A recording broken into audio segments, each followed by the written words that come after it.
अस्सलाम वालेकुम। हमारे चैनल की पहली वीडियो अल्लाह पर भरोसे की कहानी का सच्चा वाक़या। एक औरत कहती है कि मेरा खाविद किसी वजह से लंबी मुद्दत के लिए गायब हो गया। उस वक्त मैं एक कम उम्र बच्चे की माँ थी, जबकि मेरा ज़ईफ़ उम्र बाप भी हमारे साथ ही रहता था। हमारी गुर्बत और मुखलसी अपनी इंतहा को थी और अक्सर औक़ात हमारे घर में खाने के लिए कुछ नहीं होता था। अगर दोपहर का कुछ खा लेते तो रात को भूखा सोना पड़ता। सब्र के साथ हम हर हाल में अल्लाह का शुक्र अदा करते थे। एक रात खुद भूख और प्यास ने हमारा वह इम्तिहान लिया जो इससे पहले कभी नहीं लिया था। मेरी बेटी को शदीद बुखार ने आ लिया। बच्ची की बुखार और भूख से बनी हालत से मुझे अपनी और अपने वालिद की भूख भूल गई। ऐसी बेकसी और लाचारी तो कभी नहीं देखी थी। बेकरारी हद से बढ़ती तो मुझे अल्लाह तबारक व तआला का जय कौल याद आ गया कि भला कौन बेकरार की इल्तिजा कबूल करता है जब वो उससे दुआ करता है, और कौन उसकी तकलीफ़ को दूर करता है। जी हाँ, हर किस्म की तकलीफ़, चाहे वह भूख की हो, या बीमारी की, या गुर्बत और या इखलास और गुनाहों की, कौन है उस जात पाक के सिवा जो इन सब तकलीफ़ों को दूर करता है।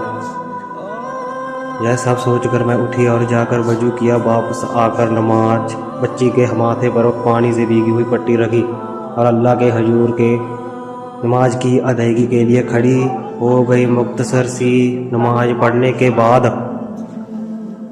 हाथ उठाकर बच्ची के लिए दुआ की, उसके माथे से पट्टी उतार कर दोबारा पानी से भिगो कर रखी और एक बार फिर नमाज के लिए खड़ी हो गई। नमाज के बाद एक बार फिर बारगाह इलाही में दुआ के लिए हाथ उठाए। दुआ से फरागत पर पानी की पट्टी तब्दील की और दोबारा नमाज के लिए खड़ी हो गई। और जय अमल मैंने कई बार किया।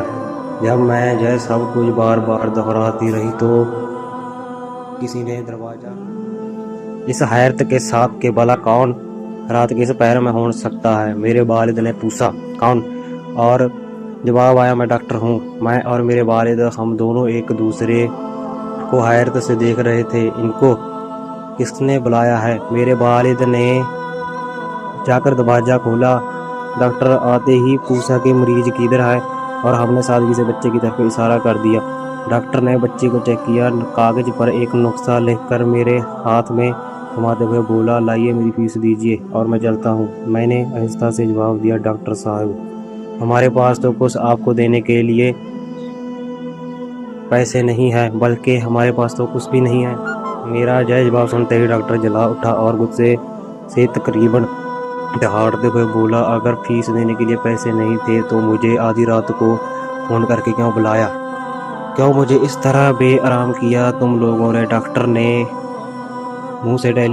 के मुंह से टेलीफोन का सुनकर मुझे लगा कि डॉक्टर गलती से हमारे घर आ गया।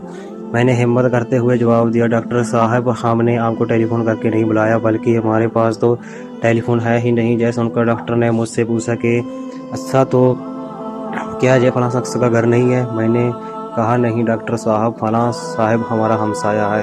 यह सुनकर डॉक्टर थोड़ा सा खामोश हुआ और फिर हमारे घर से निकलकर हमारे हमसाए के घर चला। हम खुद हालत और शर्मिंदगी से खामोश बैठे रहे। थोड़ी देर ही गुजरी थी, डॉक्टर एक बार फिर हमारे घर आया। आंखों में आंसू और गूंदी हुई आवाज़ में बोला, अल्लाह की कसम तुम्हारे घर से उस वक्त तक नहीं जाऊंगा जब तक तुम्हारा पूरा किस्सा नहीं सुन लूं। मैंने डॉक्टर को अपना पूरा किस्सा सुना डाला कि किस तरह मैं बच्ची के माथे पर पानी की पट्टियां रख रही थी और अल्लाह के हजूर दुआ भी मांग रही थी। डॉक्टर जल्दी से उठकर बाहर चला गया और कुछ देर बाद हमारे लिए रात का खाना और बच्ची के लिए दवाएं और कुछ घरेलू ज़रूरियात के सामान के साथ लौटा। साथ ही उसने हमें बताया कि उसकी तरफ से हर महीने एक तनख्वाह हमें उस वक्त तक मिलती रहेगी जब तक अल्लाह